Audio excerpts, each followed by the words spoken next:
Limpopo police are searching for the suspects who allegedly gang-raped workers at a funeral parlour in Limpopo over the weekend.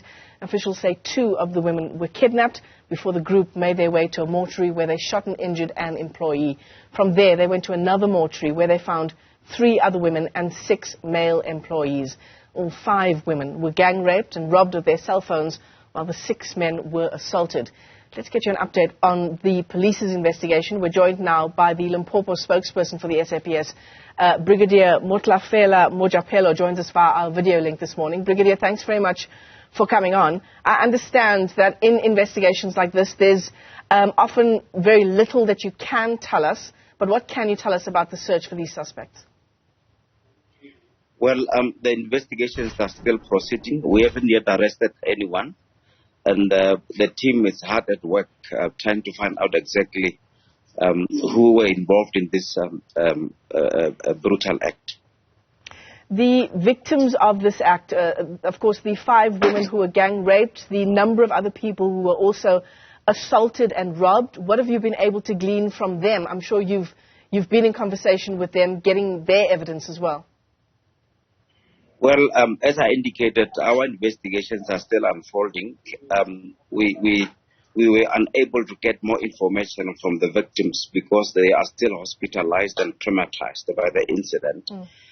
But what we know is that we are investigating 5 counts of rape, attempted murder, business robbery because they apparently took money from the safe in one of the mortuary. And we were also investigating because we found some evidence at the scene.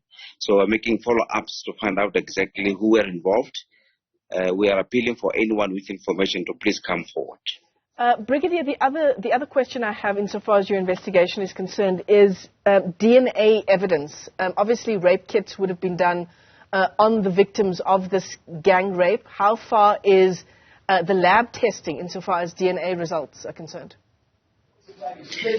Yeah, obviously, the investigations that are unfolding include the DNA examination to the victims of rape. We will then be able to make a conclusive information in terms of whether the rapes, all of them were rapes or not. But the initial investigation that we are doing is that we are investigating 5 counts of rape as per the initial reports that we have received. They are currently being processed accordingly, and they are receiving the necessary attention. So this incident happening over the weekend, when will you have those DNA test results back? Well, we are busy. We believe that because now they are currently in hospital, they've been examined by the doctors, and we hope to receive the results as soon as possible. And then from there, of course, there are various databases that you can look at to try and get some idea of the identity of the suspects. Yeah, definitely. The 6 suspects that they've been talking about, we will be able to trace them because we managed to collect some pieces of evidence at the scene. There are 2 morgues that are involved. We believe that going forward we will be able to crack this particular case. Brigadier, your appeal to the community insofar as coming forward with information, has that given you any new evidence? Not this far, but we hope that going forward we will be able to get such an information. All right, Briagadier Motlafela Mojapelo, thank you very much indeed for your time, spokesperson for the SAPS in Limpopo, as we continue to track the story around that gang rape that happened in the province just over the weekend. That appeal to the community for any information does still stand as well.